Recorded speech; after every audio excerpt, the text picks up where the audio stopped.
ታስሬ ያለው ጣውላ ቤት ነበርኩኝ ማዕከላዊ ከዛ በኋላ ከወጣው በኋላ ከታዬ ጋር ተገናኘንና በፖለቲካው አክቲቭ ነበርክ ማለት በፖለቲካው ንቁ ተሳታፊ ነበርክ ማለት ነው በሚገባ ያው ኦሮሚያ ውስጥ ኦዴድን በመቃወም ያድግን በመቃወም እንቅስቃሴዎች ስናደርግ ነበር ሰልፍ ስንወጣ ጓደኞቻችን ይገደላሉ እሱን ያያየን ነው ያደግነው ስለዚህ እስከ I think እስከ ይሄ ማስተር ፕላኑ ጊዜ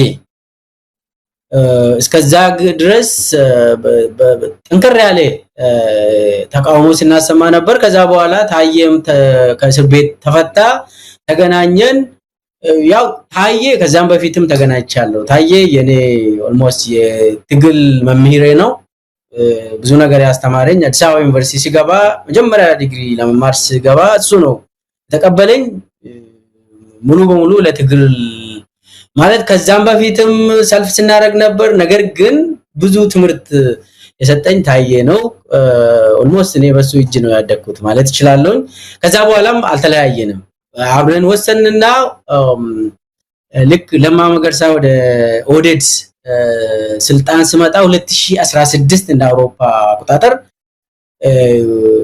ወደ ስልጣን ስመጣ ከሱ አንደበት ምን ነገር የሆነ ደስ የሚል ነገር ነው እኛ ኦዴድ የምንቃወም ሰዎች ነን ነገር ግን የሆነ ለማ ሚያወራ ነገር ባክግራውንዱንም ጠየቅንና የሆነ ጥሩ ሰው መስሎ ታየን እሱን ለማግኘት ወዲያውኑ በዛን ጊዜ እንግዲህ ፕሮቴስት ነበር ኦሮሚያ ውስጥ አማራ ክልልም ተመሳሳይ ፕሮቴስት ነበር እና ለማን ለማግኘት መጀመሪያና አዲሱና ሽመልስን ጠየቅነው እነሱም ቢያሉ ለማን ማግኘት አትችሉም ተባልን 5 ወር ምናምን ደጋግመን 5 ወር አስቀመጡን ከዛ በኋላ ባዱላ ጋር ገባን ፓርላማ አፈጉባኤ ነበር ባዱላ እሱንም ባክና ባዱላ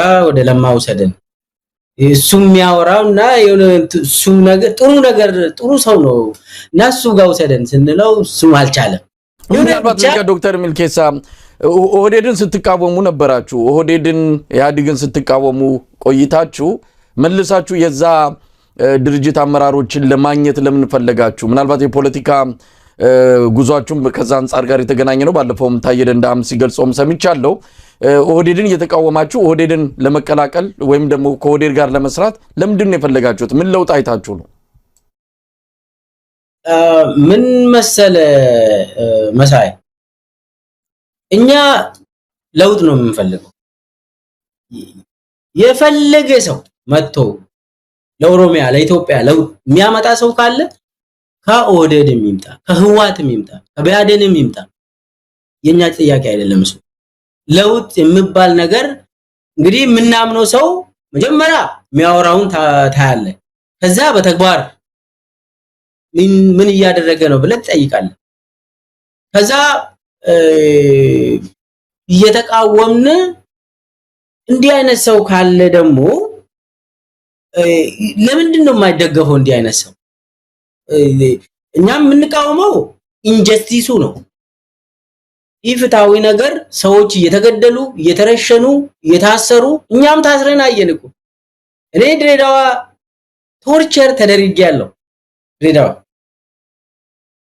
ከዩኒቨርሲቲ አስተምሬ ሲወጣ አፍኖኝ ይዞኝ የት እንደወሰዱኝ አላውቅም በኋላ እንትን ሲነግሩኝ ነምበር 1 የምትገኝ የሆነች የድብቅ የደህንነቶች እንትን የሚያሰቃዩበት ቦታ አለ እሱ ጋር ወስዶኝ እዛ ቶርቸር ተደርጌያለሁ አንድ ቀን ከዛ ለቀቁኝ እና ቶርቸር ያደረጉኝም አቃጫለሁ ውሸት የሚባል እስጢፋኖስ የሚባሉ ሁለቱም ድሬዳዋ ውስጥ ይታወቃሉ ምንም ማንም ሰው ያቃቸዋል እና ይሄን ሁሉ አይቻለው ነገር ግን እኛ ምን ቃወመው እንዲህ አይነት ስለሆነ ለማ አይነት ነገር ሰው ወደ ስልጣን ከመጣና ከዚህ በኋላ ሰው አይታሰርም ማለት ከጀመረ ሰው መግደል ይቁም ኦሮሚያ ላይ ማለት ከጀመረ ምንድነው የምንፈልገው? ምንድነው ጥያቄያችን? ሰው ሌላ ሰው አይደለም፣ ሰው አይደለም። ስርዓቱን የሚቀይር ሰው ነው የምንፈልገው እንጂ ሰው አይደለም ማለት ግልጽ ይመስለኛል። እና ምናልባት እዚህ ጋር አቶ ለማ መገርሳ ይህንን ንቅናቄ እንዴት ጀመሩ? እንግዲህ ምናልባት ጊዜውንም ወደ ኋላ ሄደን ያው በትግሉ ጊዜም ሁሉን ነገር በቅርበት ስለምንከታተለው ያ ንቅናቄ እንዴት ጀመረ? እሳቸው እዛው ኦህዴድ ውስጥ ሆነው ነው ይህንን የለውጥ ንቅናቄ ጀመሩትና የናንተንም ቀልብ የሳቡት? እንዴትስ ጉልበት አገኙ? እንግዲህ ህወሓት ኢህአዴግ በወቅቱ ሁሉን ነገር የመጠቅለል የመጨፍለቅ የሚቃወሙትን ሁሉ ከመንገዱ ላይ የመጥረግ እንቅስቃሴ ወይም ደግሞ እርምጃ ነበር የሚወስደውና እሳቸው በማን ከጀርባቸው ኖሮ ነው ያንን ንቅናቄ ጀምሮ እናንተን ጭምር ከሚቃወሙ ወገኖች ወደ ራሳቸው የሳቡት? በምን ሁኔታ ነበር? እንደው ወቅቱን ማስታወስ ይቻላል? በሚገባ በዛን ጊዜ እንግዲህ የነ ሙክታር ከድርና የነ አስቴር ቡድን የህወሓት ተላላኪዎች ነበሩ። እነሱ እንግዲህ ትግሉ እዛ ውስጥ ጀመሩ። እነለማ መንገድ ላይ መንገድ በመዝጋት ሰላማዊ ሰልፍ መውጣት፣ መቃወም፣ መጻፍ እንዲህ አይነት ነገሮችን ደግሞ እኛም እንሳተፋለን ይታወቃል። እና ለማ የንቅናቄውን ሲምፓታይዝ ማድረግ ጀመረ። የሆነ ሰዓት ላይ ለምሳሌ ያው ማስተር ፕላን አይሆንም ተባለ። ቡራዩ ላይ ሄዶ ለመጀመሪያ ጊዜ ለማ እንግዲህ የሥራ አስፈጻሚ አካል ሆኖ ህዝቡ ካልፈለገ ምንድነው የሚጠቅመው ብሎ ተናገረ። በቃ ህዝቡ ወይ ካልገባው መቶ ወይ ገብቶት ከሆነ መቶ በመጫን በግድ ዋጠው ማለት አይቻልም ብሎ ቡራዩ ላይ ተናገረ። እና ይህ ሰውዬ ራሱን የቻለ ሰው መሰለን። በቃ ኢንዲፔንደንት የሆነ ሰው ከዛ በኋላ የሚያደርገውን ነገር ተከታተልን፣ አመን ነው ማለት ልባችንን ሳበ። ተመካከርን፣ 10 ሰዎች ሆነን ነው ተመካከርን ለማ የሚባል ሰውዬን መደገፍ አለብን ብለን ወሰን። ባይዘው ይሄንን ያመጣ ደግሞ ታየ ራሱ ነው። ቁጥሩ 1 ተቃዋሚ ከዛ ሐሳቡን አመጣ። ሰዎች ዝም ብለን እየተቃወምን በቃ ይሄ መኖር አንችልም። የሆነ ሰው ከመንግስት ውስጥ ደና ቃል የሚናገር ጥሩ ነገር የሚያደርግ ሰው ካገኘን እንደግፈው። በዛ መልክ ከውስጥ ለውጥ ይመጣል የሚል ሐሳብ አቀረበ። ተቀበልን። ብቻ ወደ ለማ ለመቅረብ ማአት ጊዜ ቢፈጅብንም መጨረሻ ላይ እሱን አገኘን። ለማ አይ ቲንክ ዶክተር ሚልኬሳ እዛ ጋር ታየደ እንዳሚያነሳዋል። ለምንድን ነው አቶ ለማን ለማግኘት እንደዛ የከበዳችሁ? የሆኑ ሰዎች አሉ እሳቸው ጋር እንዳትደርሱ እየገፏችሁ እየከለከሏችሁ እየሸፈኗችሁ የነበሩ እንዳሉን አቶ ታየም የጠቀሰውና እንደው ምንድነው እነዛ ሰዎችስ አቶ ለማ ዙሪያ ያሉት ምናልባት አሁንም በስልጣን ላይ እንዳሉ ነው የምናውቀውና ለምንድን ነው እንደዛ ሲያደርጉ የነበሩት? እነዛ የሚከለክሉን ሰዎች ከልካዩ አብይ ነው። እንዴት በለኝ ለማ ጠርቶን አዲስ ኃይል ያስፈልገናል። አሚን መጀመሪያ እነሱ ተወያዩ። እኛን ለማግኘት ማአት ጊዜ የፈጀ አንድ ጓደኛችን እንዳጋጣሚ አዳማ ስብሰባ ላይ የሆነ ከዩኒቨርሲቲ ሰበሰቡንና ለማ የሚያወራውና በጣም ደስ የሚል ነገር ስላወራ ያቺ እህታችን ቆንጆ ነገር ተናገረች። ወዲያውኑ እሷን ወስዶ ካቢኔ አባል አደረጓት እና እሷ ደግሞ ከኛ ጋር ትገናኛለች። እባክሽ ፈቲያ ለማን ለማግኘት እኮ 10 ሆነን አሁን ኦልሞስት አመታችን ነው ባክሽ እንደው እጃችን ይዘሽ ግብይ ብለን ጠየቅናት። እኮ በጣም ቀላል ነው አለች። በሳምንቱ እንግዲህ ከሳምንት በፊት ከአብይ ጋር ተገናኙና ለማ የሆኑ ልጆችን ከሌ ታዬ ምልኬሳ ምናምን ባሉ ደረጀ ገራፋ ምናምን ባሉ ልጆች እኔን ሊያገኙኝ ይፈልጋሉ። ላገኛቸውና ልብ ወደ ማዋቅሩ ይግቡ፣ ወደ መንግስት ይቀላቀሉ፣ በውስጥ ያግዙናል። እነኚህ ህዋት ቀላል አይደለም እና እኛ መዋቅር ውስጥም ነባር ኦፒዲዮ የሚባል በጣም ጭንቅላቱ አብዛኛው እንግዲህ ምርኮኛ ነው እና ከባድ ነው። ከዚህ ጋር ትንሽ ኃይል አዳዲስ ኃይል ያስፈልገናል ብሎ ለማ ሰጀስት ሲያደርግ አብይ አይሆንም ማለት ምን ነበር የአብይ ስልጣን በወቅቱ? አብይ መጀመሪያ የኦሮሚያ ከተማ ልማት እና ቤቶች የከተማ ልማት እና ቤቶች ቢሮ ኃላፊ ነበር። ከዛ ቀጥሎ የድርጅት ጽፈት ቤት ኃላፊ ማለት ሶስተኛ ሰው የድርጅቱ ሊቀመንበር አለ፣ ምክትል ሊቀመንበር አለ፣ የድርጅቱ ጽፈት ቤት ኃላፊ አለ። ጽፈት ቤት ኃላፊ ነው እሱ እና እንትን ስንል ለካ አብይ ነው እነ ሽመልስና አዲሱን እነኚህ ልጆች ለማን እንዳያገኙ ብሎ ለማ ላይ የሆነ አጥር ሰርተዋል ኦሬዲ ለካ። በኋላ ነው እኛም የተረዳነው።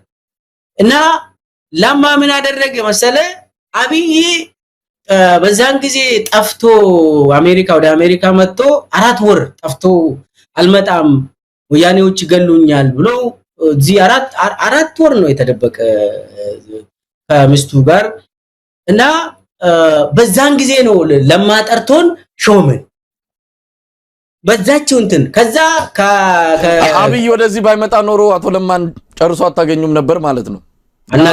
ያ ነው ለእናንተ ጥሩ ድል የፈጠረላችሁ ታዲያ እና እዚሁ ሸሽቶ እዚህ ነው ያለ ይገሉኛል ብሎ ባጆይ እሱ ይፈራል፣ ዝም ብሎ ይፈራል። በኋላም ለማ ራሱ ነው ደግሞ ለምኖ እኔን ትልጥለኝ እንዴት ነው ወንድም በእነዛ የምታረገው ብቻዬን እዚህ ብሎ እንደው በዛን ጊዜ ገዱ ባይኖሩ ለማ ብቻውን የሆነ ነገር ሊደረግ ይችላል በነገራችን ላይ እና እሱ እዚህ አሜሪካ በነበረበት ጊዜ ሸሽቶ ተደብቆ በነበረበት ጊዜ 3-4 ወር ምናምን በዛን ጊዜ ነው እኛ ወረቀታችን ያገኘነው ተመድበን እሱ ሲመጣ እኛ ወንበር ይዘናል። እንዴት ብሎ ለማ እንዴት ታረግ እንደዚህ ታረጋለህ ብሎ አበደና እነኚህ እኮ ስርዓት አቁ መቃወም ብቻ ነው እንትን የሚያደርጉት ወዴት ውስጥ አልነበሩም እንትን የላቸውም ዝም ብሎ ነው እንደዚህ ኬሮ ምንትሲዮ ፋኖ እንደዚህ አይነት የሆነ ወጣት ምናምን ይላሉ ብለው እንትን አደረገ። አይ ትንሽ ተረጋጋ ወንድም ያግዙናል እነኚህ ወጣት ኃይል ጭንቅላታቸው ውስጥ የሆነ የህዝብ ጥያቄ ነው ያለ ከዛ ውጪ ምንም የለም አትፍራቸው ብሎ መጨረሻ ላይ እንግዲህ ሶስተኛ ሰውም ስለሆነ ይቀበላል በዛን ሰዓት በዛ እንትን እኛ ዘለን ገባን። ከታች አይደለም የመጣ ነው ዝም ብለን ከላይ ነው እንትን ይሄ ወደ ውስጥ የገባ ነው። ብዙም ሳይቆይ ወደ ድርጅት ማዕከላዊ ኮሚቴ እኔና ታዬ ገባን። ሌሎቹ ደግሞ በዛው በመንግስት መዋቅር ውስጥ ኃላፊዎች ሆኑ እና ይሄንን ስለዚህ እኛ ይዘን የመጣ ነው ስልጣን ፍለጋ ሳይሆን ትግሉ መንገድ ላይ ነው። አይ ቲንክ እኛ ስንሾም ገዱም ተመሳሳይ ስራ እየሰራ ነበር። ባህር ዳር ላይ አዳዲስ ኃይሎችን እየመለመለ ነበር። ይታወቃሉ ገዱና ለማ። በኋላ እናወራለን ስለ ኦሮማራ እንዴት እንደተጀመረ አብይ ማቀው ምንም የማያውቀው ጉዳይ እንዴት ገዱና ለማ እንደጀመሩ መጣበታለን። ብቻ እንትኑን እንደዚህ እኛ ወደ ወደ መዋቅር ወደ ድርጅት ስንቀላቀል ሐሳቡ ምንድነው ትግሉን እስከመጨረሻ አብሮን ምንም በገንዘብ የማይገዙ በስልጣን የማይገዙ የማይሸወዱ የሆነ እንትን ችግር አሁን እኛ ስልጣን ፍለጋ ቢሆን ይታወቃል ገንዘብ ፍለጋም ቢሆን ይታወቃል እኛ ይሄንን አይተን አይደለም ወደዛ የገባ ነው ከዩኒቨርሲቲ ነው እኔ ዩኒቨርሲቲ መምህር ደና ገንዘብ አሜን ደሞዝ በዛን ጊዜ አሁን ዩኒቨርሲቲ መምህራን ዳናቸው ለማኝ እንግዲህ ሱ ከባድ ነው በዛን ጊዜ ደና ደሞዝ የነበረን ሰዎች ነን ወደዛ ወደ ድርጅት ገባን እና ዶክተር ሚልኬሳ ህወሓት የዛን ጊዜ አቅሟ ተዳክሞ ነው ምክንያቱም የህወሓት አመራር ይታወቃል እስከታች እስከ ቀበሌ ድረስ ማዕከላዊነትን በጠበቀ መልኩ ሁሉን ነገር ጠርንፎ ያለ አገዛዝ ነው በርግጥ ካቶ መለስ ዜናዊ ሞት በኋላ የተወሰነ መዳከም ቢኖርበትም እንዴት እንደናንተ አይነት ኃይል ወደ ኦህዴድ ሲገባ በአዴን ውስጥም በገዱ አንዳርጋቸው በኩል ያን ያህል በጣም ለህወሓት በጣም ተቀናቃኝ የሆነ ወጣት ኃይል ሲገባ ህወሓት የዛን ጊዜ ተዳክሞ ነው ምንድነው ለምን ያንን ነገር ፈቀደ እንደው የተረዳችሁ ቅርበት ስላላችሁ በወቅቱኛ በርቀት ነው የምናየውና በምን ምክንያት ነው ህወሓት ይሄንን የፈቀደው ወይስ ስላቃተው ስላልቻለ ነው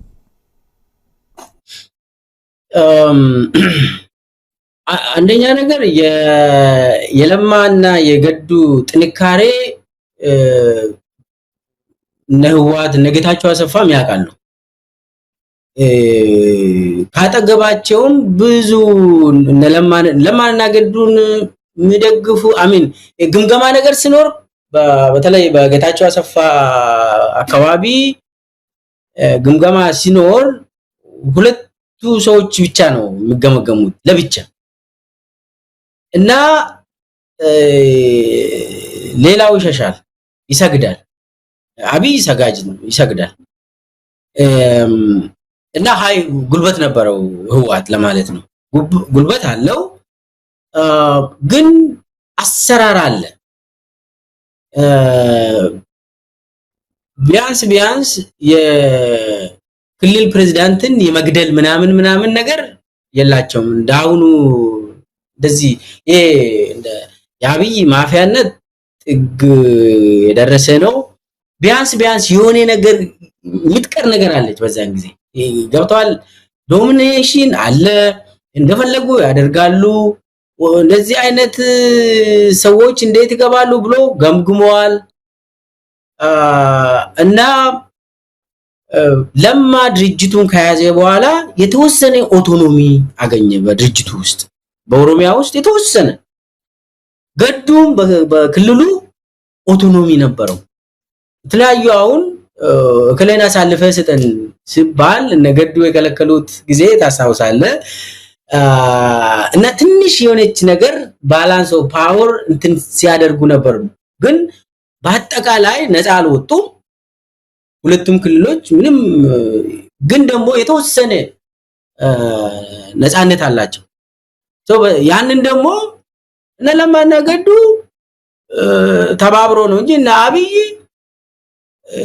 ምንም አይነት እንትን የላቸውም እኮ አብይ እኮ ከአሜሪካ ሲመለስ አበባ ይዞ ነው ጌታቸው አሰፋ ጋር ይገባ እንደ አትሰረኝ ብሎ አበባ ይዞ 4 ሰዓት ወይ 3 ሰዓት ምናምን ደጅ ቆሞ ጌታቸውን አስገባኝ ብሔራዊ ደህንነት ሄዶ አስገባኝ ደው ማረኝ ብሎ አበባ ጉንጉን ወስዶ ነው ምረት አግኝቶ አትግደለኝ አታስረኝ ብሎ ለምኖ ነው የተመለሰው እንደ አይነት ሰዎች እንትን ምንም ትግል ውስጥ ያልነበሩ ሰዎች ናቸው እንግዲህና አብይ ሰው ለማና አንዳንድ ልጆች አሉ ከለማ ጋር የነበሩ አሁን ሁሉም ተመቷል ከገዱ ጋርም የነበሩ በዛን ጊዜ ህዝባዊነት የሆነ ህዝባዊ ወገንተኝነት ያላቸው ከገዱ ጋር የነበሩ ተወሰኑ ሰዎች አሁን እነሱም ተመተዋል ወይ ሞቷል ወይ ካገር ወጥቷል ወይ ደግሞ ሳይለንስ ሆኖ ነው በሁለቱም ክልል ያሉት እና የለማ በዛን ጊዜ እነሱ ኦቶኖሚ የተወሰነ ነፃነት አላቸው፣ ነገር ግን ነፃ አይደሉም ለማለት ነው። እንግዲህ ስለ አብይ እስቲ አብይን የምታውቁት መቼ ነው? በተለይ አንተ በግልህ የምታውቀው መቼ ነው? ምን አይነት ሰው ነው? በትምህርት ዝግጅቱም ሆነ በፖለቲካ እንቅስቃሴው በተለያዩ መልኩ ወታደርም እንደነበረ ይነገራል። እንግዲህ የሱ የህይወት ታሪክ ትንሽ ክፍተቶች ያሉበት ነው፣ ብዙ ነገር አደናጋሪ ነው። ግን እናንተ ያው አንድ ፓርቲ ውስጥ ነበራችሁ፣ አንድ አመራር ውስጥ ነበራችሁ። ያ ለውጥ የተባለውንም በጋራ መጥቷል። የት እንደነበራችሁ አሁን ነው እንግዲህ ሁላችሁንም እያወቅን የመጣ ነው። ግን በወቅቱ አብይ ማን ነው? እንዴት ታውቋል? በግል የምታውቀው ነገር አለ ስለሱ? ትውቃችሁስ ምን ያህል ነው? አብይ የግል ጓደኛ አይደለም። እኛ ወደ ኦህዴድ እንዳንገባ ሲከለክለን እንደነበረ በኋላ ነው የተነገረን፣ የተረዳ ነው ያወቅ ነው። ጠቅላይ ሚኒስትር ከሆነ በኋላ ነው ያወቃችሁት? አዎ፣ ከዛ በኋላ ነው እሱ ጠቅላይ ሚኒስትር ሆኖ ሁሉንም ስልጣን ከተቆጣጠረ በኋላ ነው ይሄንን የሰማነው። ያው ከዛ በፊት በበጎ አይን ነበር ስናየው የነበረው። እኔ መጀመሪያ ጊዜ የተገናኘሁት በድርጅት ጽህፈት ቤት፣ በኦህዴድ ድርጅት ጽህፈት ቤት በነበረበት ጊዜ ነው። ከዛ በፊት ሽመልስ አብዲሳ ከአብይ ጋር አገናኛቸዋለሁ ብሎ እኔ አንድ የኦሮሚያ መንግስት ኮሚኒኬሽን ኃላፊ ሆኖ አሁን የሚያገለግለው አንድ ኃይሉ የሚባል አለ፣ ቤተ መንግስት የሚሰራ አንድ ከበደ የሚባል አለ። ሶስታችንን በመኪና ጭኖን ሽመልስ አብዲሳ የአብይ ምክትል ነበር። የኦሮሚያ ከተማ ልማትና ቤቶች ቢሮ ኃላፊ በነበረበት ጊዜ አብይ እሱ ስር ነበር ሽመልስ የሚሰራው፣ እሱ ምክትል ነው። እና ወደ ቢሮው ወደ ከሌሊቱ ከምሽቱ 1 ሰዓት እንደ ኢትዮጵያ 1 ሰዓት ወሰደን። ከዛ የታለ አብይ ብለን ስንጠይቀው ወጥቷል መሰለኝ ብሎ ቢሮ ውስጥ የለም። ከዛ የአብይ መጽሐፍ ነው ይሄ ብሎ እርካብና መንበርና ከድር ሰተቴ ሁለቱ መጽሐፎች በክምር ይዞ መጣ። ይሄንን እየሸጥኩ ነው፣ መንገድ ላይም እሸጣለሁ፣ በመኪና ውስጥም አለ። በቃ አብይ ብታገኙ በቃ እሱ እንደ መልአክ ነው ብሎ ነገረን። ምንድን ነው ይሄ? ምን እየተናገረ ነው? የሽመልስና የአብይ ትውውቅ የቀደመ ነበር ማለት ነው? የቆየ ነው በጣም እና የአብይ ግዝፈት በቃ አታቁም፣ አይታችሁም አታቁም ተባለ። ኦሮሚያ ውስጥ እንዲህ አይነት ሰው የለም፣ አልተፈጠረም፣ አይፈጠርም ተባለ። እንጂ ሽመልስ ምንድነው ምን ጠጥቶ ይሁን ብለን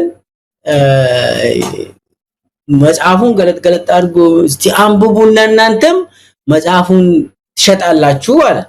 እኔ ፒኤችዲ ተማሪ ነኝ በዛን ጊዜ፣ ወደ መንግስት አልተቀላቀልንም። እና እንጽፋለን፣ ፌስቡክ ላይ የተለያዩ ጋዜጣ ላይ እንጽፋለን፣ ሚዲያ ላይ እንነጋገራለን፣ እናወራለን። እና ሽሜ ደግሞ የኛ ባችም ነው፣ አዲስ አበባ ዩኒቨርሲቲ አብረን ነው የተማርነው። እሱ ፊሎሶፊ ነው ያጠና፣ እኔ ሶስታችን ደግሞ እኔ ኃይሉና ከበደ ፖለቲካል ሳይንስ ነው ያጠና ነው። አንድ ባች ነን። ፖለቲካል ሳይንስ ለመማር ፈልጎ ነበር። የሱ ነጥብ ለዛ የማበቃ ስለሆነ ነው ለዛ የሄደው እና እንተዋወቃለን። አዲስ አበባ ዩኒቨርሲቲ ውስጥም ብቻ እሱ አንድም ቀን ስለ ትግል አያወራም፣ እንተዋወቃለን እና በዛ ምክንያት ነው እሱ ወደዛ ወሰደንና አይ ቲንክ የሆነ አይ ዶንት ኖ የታሰበ ነገር አልናቅም። መጽሐፉን ትሸጣላችሁ ተባለ እንግዲህ እኛ መንገድ ዳር ቆመን የአብይ መጽሐፍ ሻጭ ሆነን እንደዛ አስቦ ይሁን አላቅም ከዛ መጽሐፉን አንዳንድ ሰጠን እሱ መሸጡ እንኳን አናደርግም መጀመሪያ እናንብብና ምናምን ብለን መጽሐፉ ወሰን ከዛ ለካሱ አብይ እንትን መጽሐፉን እንድንሸጥ ነው እንጂ አብይ ጋር ሊያገናኘን አይደለም በእኔ አብይ ጋር የተገናኘሁት ግን ድርጅት ጽፈት ቤት ነው ለማ ከሾመኝ በኋላ መጀመሪያ የሾመኝ የኦሮሚያ ስቴት ዩኒቨርሲቲ ባቱ ዝዋይ ያለው የኦሮሚያ ፐብሊክ ሰርቪስ ኮሌጅ የነበረው እሱ አካዳሚክ ምክትል ፕሬዝዳንት አርጎ ሾመኝ በዛን ጊዜ ነው እንግዲህ እኔ ደረጀ ገረፋ ሁሉ ሆነን ታየም ነበር ይመስለኛል አንድ አምስትነን ጠራንና I think የ17ቱ የግምገማ የኢህአዲግ ግምገማ 17ቱ ቀን ግምገማ የሚባለው ነገር ታስታውሳለህ አንተ እሱ ነው በዛን ጊዜ 2017 ነው ይሄ እንደ አውሮፓ አቆጣጠር ድርጅት ጽፈት ቤት አገኘን ምን ይላል መከላከያ ሰራዊት ፈርሷል ብላችሁ ጻፉ ኃይለ ማርያም ደሳለኝ ይውረድ ብላችሁ ጻፉ አለ ኦኬ ኃይለ ማርያም ደሳለኝ እንኳን ይውረድ እሱ ያልን ነው በደንብ እንጽፋለን እሱ መከላከያ ሰራዊት ግን ፈርሷል ስንል እንትን አለ እንደ መረጃ ማስረጃ አለ እንደ ብለን ጠየቅነው ዝም ብላችሁ አድርጉ እንጂ አድርጓል አይ እቺን እንኳን አናደርግም ብለን ተው ለምን ንስብ ነው ውሸት ነው ማለት ፈርሷል ስትል እንዴት የትኛው ክፍለ ጦር ፈረሰ ወይ ደግሞ እንዴት ነው የሆነ ተጨባጭ ነገር የለም የሰማነው እኛ ያለን ኃይለ ማርያም ደሳለኝ ይውረድ እሱ የኛ ጥያቄ ነው ይውረድ ለምን ሰው የሞተ ነው የተገደለ ነው ጠቅላይ ሚኒስትሩ ሪዛይን ያርጉ እሱ የኛም ጥያቄ ነው እሱን እንሄድበታለን ብለን እሱን ወሰን የመጀመሪያውን ጥያቄ ግን እንቢያል በዛን ጊዜ ነው ለመጀመሪያ ጊዜ አብይን የተገናኘው ከዛ በኋላ ደግሞ የሆነ ጊዜ ከኢንሳ ከቴክኖሎጂ ሚኒስቴር ምናምን ልጆች አምጥቶ ድርጅት ጽፈት ቤት ታውቁ ብሎ አስተዋወቀን እንግዲህ እነሱ አሁን የዲጂታል አርሚ ስራ አስኪያጆች ናቸው በዛን ጊዜ ታዋወቅን ከዛ በኋላ እንግዲህ እኛም ወደ ድርጅት ተቀላቀልን አለቃ የሆነው ለሁለት አመት የኔ አለቃ ሆኖ ነው እንግዲህ በዛ ደረጃ ነው የተዋወቅኩት እንደው ምን አይነት ነው ባክግራውንዱ የኋላ ታሪኩ ምን ነበር ስታቆም እንግዲህ እናንተ ዩኒቨርሲቲ ተዋወቃላችሁ አንተ ታየሽ መልስ ኃይሉ አዱኛ ሌሎቻችሁም ተዋወቃላችሁ አብይ አህመድ ከዚህ አንፃር የት ነበር ማን ነው ጓደኞቹ አሁን በብዙ ጊዜ የሚጠየቀው ጥያቄ አለ ከ7ኛ ክፍል ላይ ነው የመጨረሻ የትምህርት ማስረጃው ከዛ እንዴት በምን ተአምር ፒኤችዲ ላይ እንደደረሰ የሚያሳይ ምንም ማስረጃ የለም አንዳንድ ነገሮች ይነገራሉ ግን አጥጋቢ አይደሉም ማን ነበር እንደው መታቆት በወቅቱ መታቆት ነገር ምንድነው ስለ አብይ አህመድ አብይ እንግዲህ አብይ በሚሊተሪ ደረጃ ምንም ትሬኒንግ የለውም በሚሊተሪ የውትድርና ስልጠና የለውም የትም ቦታ አልሰለጠነም የደህንነት ስልጠናም የለውም ወደ የመደበኛ ትምህርት መጣበታለሁ በኋላ አብያውን ኮሎኔል ይባላል አይደል ይሄ ኮሎኔልነት የመጣው የኦፊስ ነው መከላከያ አንተ እንደምታውቀው እንግዲህ መስሪያ ቤት አካባቢ የሚሰሩ ሂማን ሪሶርስ ኃላፊዎች ሎጂስቲክስ ላይ የሚሰሩ ኮንስትራክሽን ላይ የሚሰሩ ከ50 አለቃነት እስከ ጀነራል ያድጋሉ ምንም አንድ ጥይት ሳይተኩሱ እስከ 4 ስታር ጀነራሎች አሁን ኬንያ አካባቢ ጦር የለም ግን ከ10 አለቃ እስከ 4 ስታር ጀነራል ይሰጣል ኦፊስ ውስጥ ቁጭ ብለ ምንም አይነት እንትን እንደምልሻ እንኳን ሳትተኩስ አብይ ምንም አይነት ስልጠና አልወሰደም። ሬዲዮ ኦፕሬተር ነበር። አዎ በትክክል ተምሯል። እሱን ክሪፕቶ ተምሯል። ደቡብ አፍሪካም ሄዶ ተምሯል። ይሄ ፍሪኩዌንሲ ላይን ሬዲዮ ወታደሮች ሲሄዱ ከጀርባቸው ሬዲዮ ተሸክመው የሚሄዱ ወታደሮች አሉ አይደል? እንደዛ አይነት ነው የሱ ስራ። ሙያም ሬዲዮ ኦፕሬተር ነው። ከዛ ውጪ ምንም አይነት የወታደራዊ ቤዚክ ስልጠና እንኳን የለውም። የደህንነት አሁን አንዳንድ ጊዜ እኛም ስናምንበት የቆየው አብይ የደህንነት ሰው ነው፣ በቃ የኢንተለጀንስ ሰው ነው፣ እንትን እንደዚህ ያደርጋ ምናምን አረ የለም፣ ባዶ የለም። የትም ቦታ አልተማረም። ምንም አይነት ሙያም የለውም። በደህንነት በኢንተለጀንስ ሙያ ምንም አይነት ቴክኒካል ይሁን ይሄ ሂማን ኢንተለጀንስ ይሁን ምን የሚያውቀው ነገር የለም። እሱ ውስጥ ምንም እዛ አካባቢ የሰሩም ያውቃሉ። ውትድርና ሳይንስ የሚባል ነገር በቃ ያችን ሬዲዮ ሲሰራ ነበር። ኢትዮ ኤርትራ ጦርነት ጊዜም እንትን ሲሰራ ነበር። እዛ አካባቢ በጣም ቶክሶች ሲኖሩ ይሸሽ ነበር። ይሄ ጓደኞቹ በአደባባይ የሚያወሩት ነው። ይሄንን እኔ እንግዲህ አንድም ጥይት ተኩሶ አያውቅም። ምንም አይነት የለውም እሱ። እንደዛ አይነት እንደው የገጠር ሚሊሻዎች የሚሊተሪ ሳይንስ ከሱ የበለጠ ያውቃል በሳይንስ ደረጃ ከተባለ። ከዛ ውጪ እሱ የሚሊተሪ ሳይንስ ምንም አይነት ንጹህ ነው። እሱ ከትምህርት ነፃ ንጹህ የሚባል ሰው ካለ እሱ እንደዛ ነው። ምናልባት እሱን ያገዙ በሬዲዮ ኦፕሬተር አድርጎ እሱን የረዱ ሰዎችንም በኋላ ጠቅላይ ሚኒስቴር ሲሆን አስሯል። አንድ ሰው ታስሮ የተፈታ ሰው አለ። ስሙን ባልጠራ ባላነሳ ጥሩ ነው። ግን ከቴሌ ተወስዶ ቴሌ ውስጥ ስለሰራ ነበር። ከዛ ታስሮ ነበር እና አብይ እሱን ያስተማሩ ሰዎችንም እንደዛ አይነት ያደርጋል እና የኦፊስ ጀነራል እና የፊልድ ጀነራል የተለያዩ ነው ለማለት ነው። አሁን ፊልድ ላይ የሰሩ ሰዎች በጣም ይከበራሉ። ሳይንሱን ያውቃሉ፣ ያዋጋሉ፣ ያውቃሉ። ኤቭሪቲንግ የወታደር ስነ ልቦናን ያውቃሉ፣ የህዝብን ስነ ልቦና ያውቃሉ፣ ጂኦግራፊውን ያውቃሉ፣ ኤቭሪቲንግ ያውቃሉ።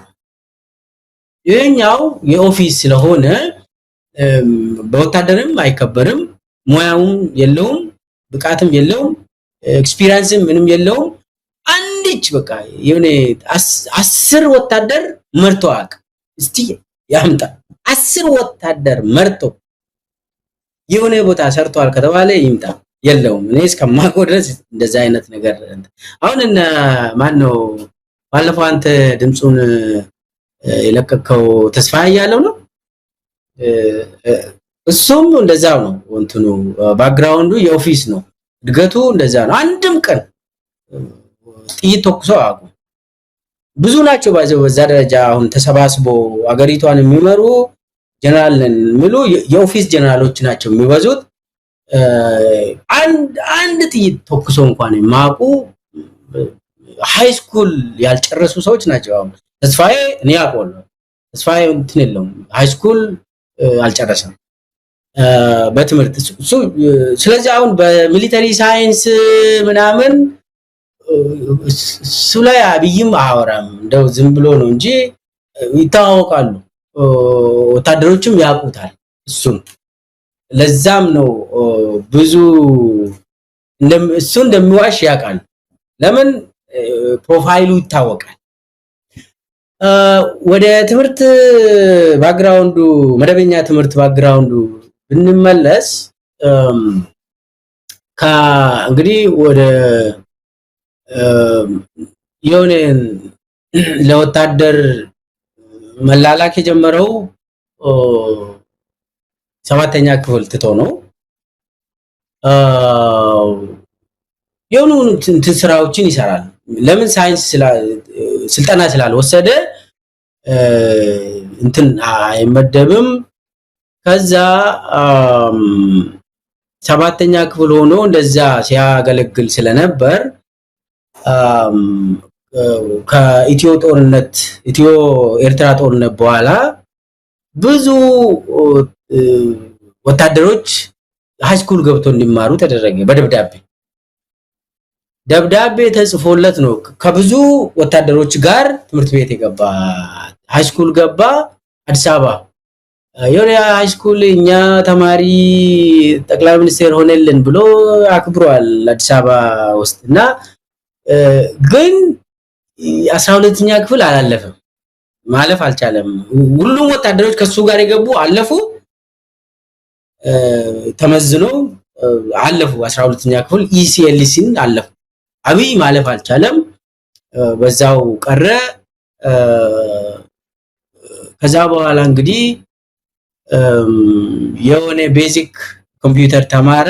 የሆነ በዛን ጊዜ ነበር እንግዲህ ኮምፒውተር የሚባለው እንግዲህ ቤዚክ ኮፒ ፔስት ምናምን ማይክሮሶፍት ኤክሴል ነኝ ሃርድዌር ሶፍትዌሩ የቱ ጋር ነው ምናምን የምትማረው አለ አይደል? በዛን ጊዜ እንትን ፕሮግራሚንግ ምናምን ያልነበረም ሶፍትዌር ምናምን እንደዛ አይነት የለም እና ቤዚክ ኮምፒውተር ተምረዋል። ማይክሮሊንክ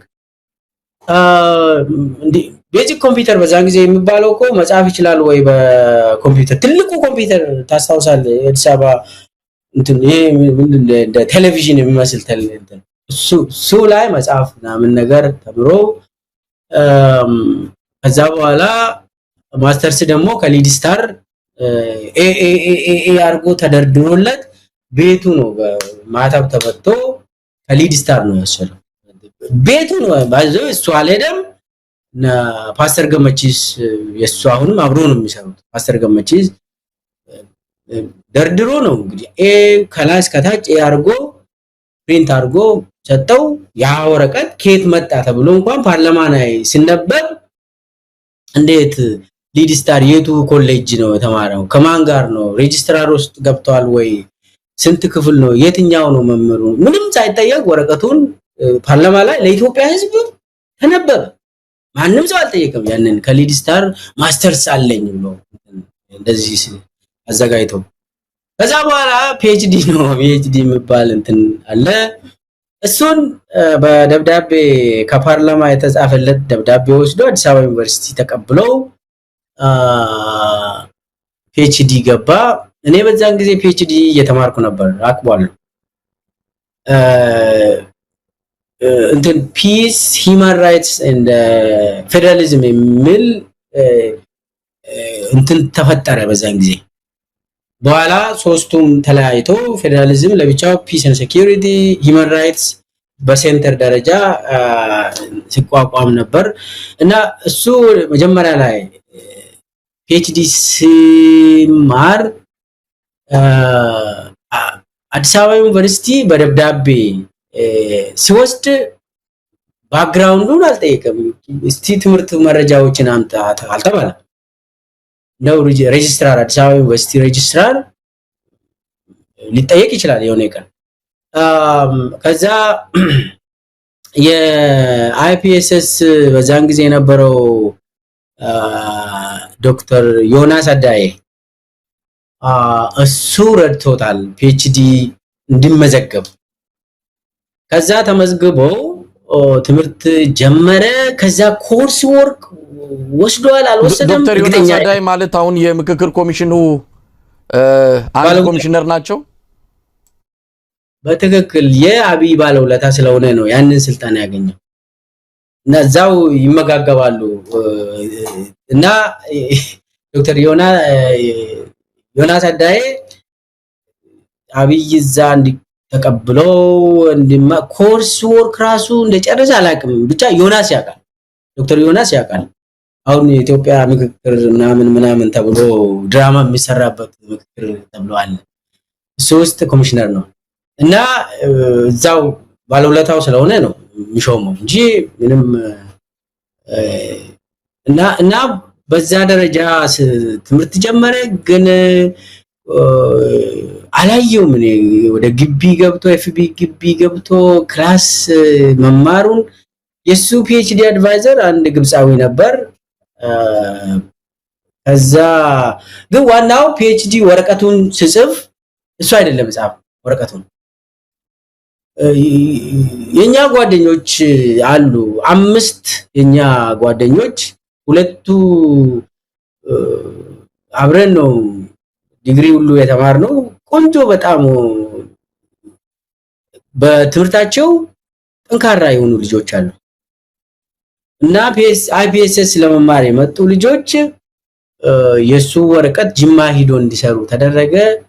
ጅማ ሂዶ እዛ ተቀምጦ በሻሻ ሁሉ ሂዶ ኢንተርቪው አድርጎ ጽፎ ኤቭሪቲንግ ጨርሶ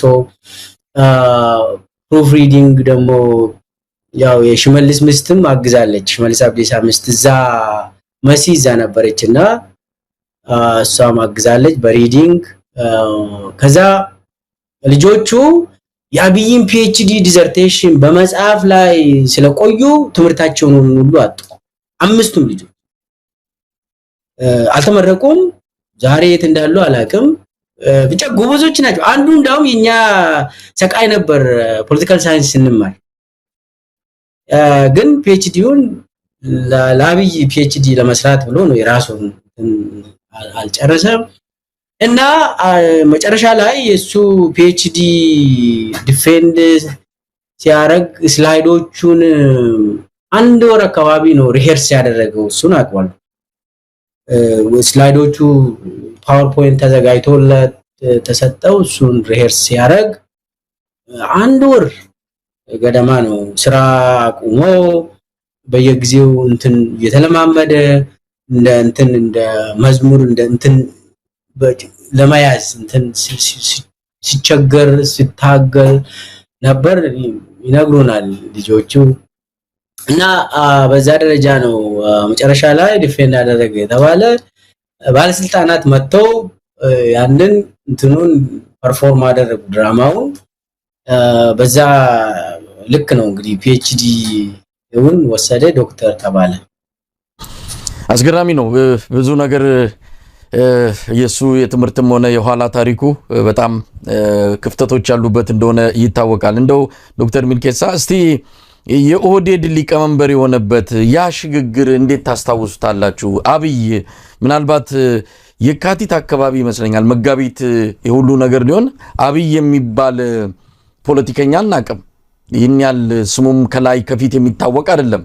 የሁሉ የሆነው በአንድ ወር ውስጥ ነው ማለት እንችላለን። ምናልባት የለማ ስም ይሰማ ነበረ። የኦሮሚያ ክልልም ፕሬዝዳንት ስለነበሩ አቶ ለማ መገርሳ ሌሎቹም ይታወቃሉ። አቶ ታየም ደንዳ በወያኔ ጊዜ ስለታሰረም ይታወቃል። አብይ የሚባል ግን አይታወቅም። ታውቁ ነበር እንደዚህ መሰስ አድርጎ ወደፊት ሊመጣ እንዲየጠረመሰ ያ ነገር ታውቁት ነበረ? እንዴት ወደፊት መጣ አብይ አህመድ? እንዴት ከፊት ተገኘ?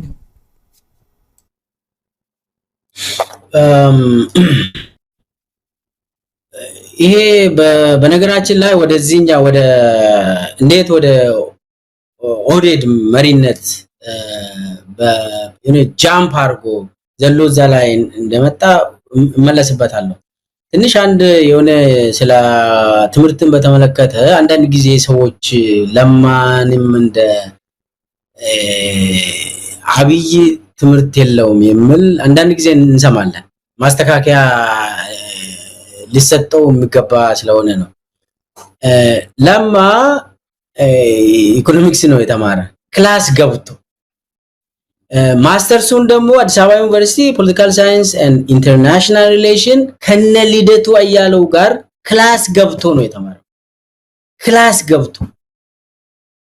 ፒኤችዲውን ደግሞ አይፒኤስኤስ ጀምሮ እሱን ትቶ ኔዘርላንድ ተምሮ ኔዘርላንድ ነው የጨረሰው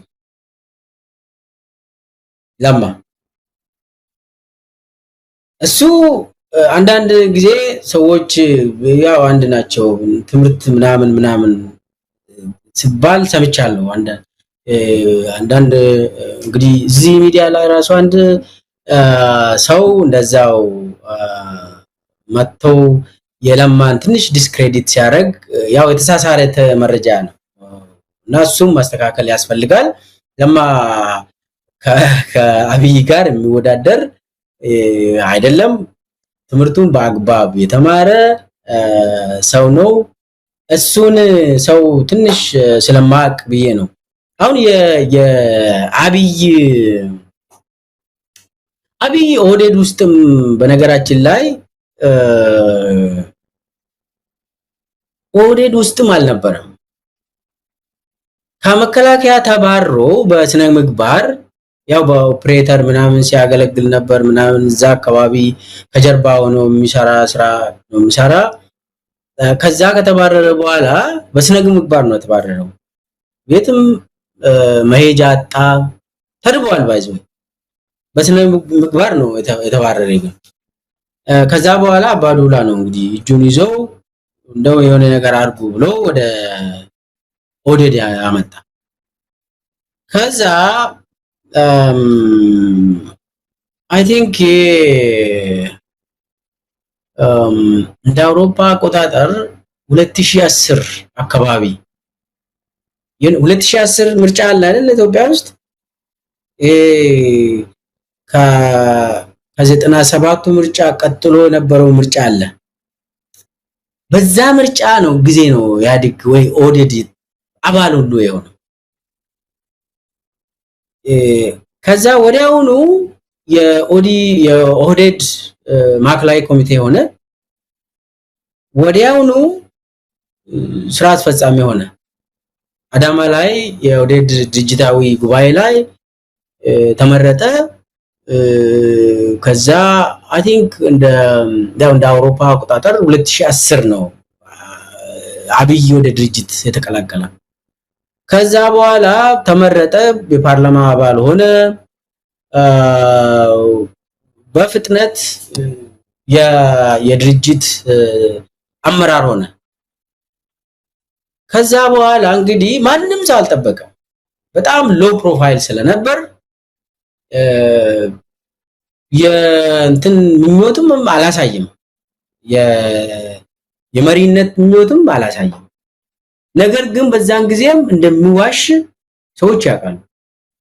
መለስ ሁሉ ያውቅ ነበር። ባይዘው ሳይሞት በፊት የሆነ ጊዜ ያሉ I don't know exactly የሆነ ሰዓት ላይ ተገምግመዋል በውሸት exactly አላውቅም።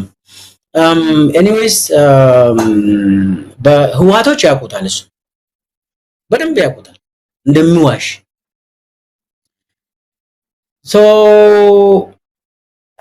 አብይ የተመረጠበት ምክንያት ያው እንትኑ መጣ እንግዲህ ይሄ ለውጡ መጣ። ለውጡ ሲመጣ ገዱ እነለማ ያመጡት እንግዲህ ኢህአዴግ ውስጥ ለውጥ ያመጡት ህዋትን አንቆ የያዙ ሰዎች ናቸው። እነሱ ያመጡት ለውጥ ከኦሮሚያ ጠቅላይ ሚኒስቴር ይሁን የሚል እንትኖች ነበሩ። ነገዱም ያምንበታል፣ ችግር የለውም እና ማን ይሁን በሚል ላይ ግን ለማ ስልጣን ፈላጊ አይደለም በተፈጥሮ።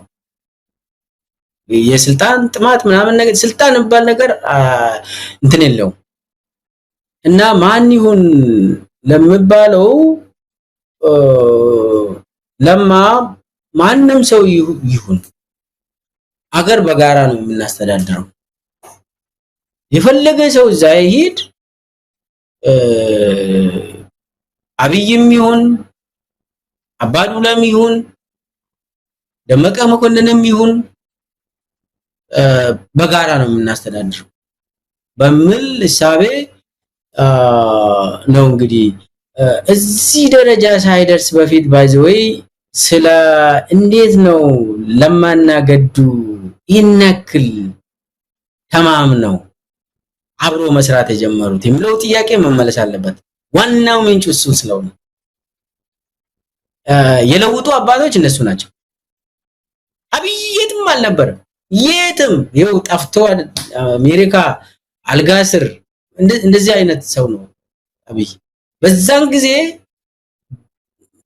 ግንባራቸውን ሰጥቶ ደረታቸውን ሰጥቶ ለጥይት ለህዝብ ቆሞት ለማና ገዱ ናቸው። ለማና ገዱ መጀመሪያ እንግዲህ ሲታወቁ ነበር፣ ግን በጥልቅ ለመተማመን ሁለቱም በተለያዩ ሪዝን ኔዘርላንድ ተገናኙ። ኔዘርላንድ በዛን ጊዜ እንግዲህ ጎንደር ላይ እምቦጭ ምናምን አልነበረም። በዛን ጊዜ ከእምቦጩ በፊት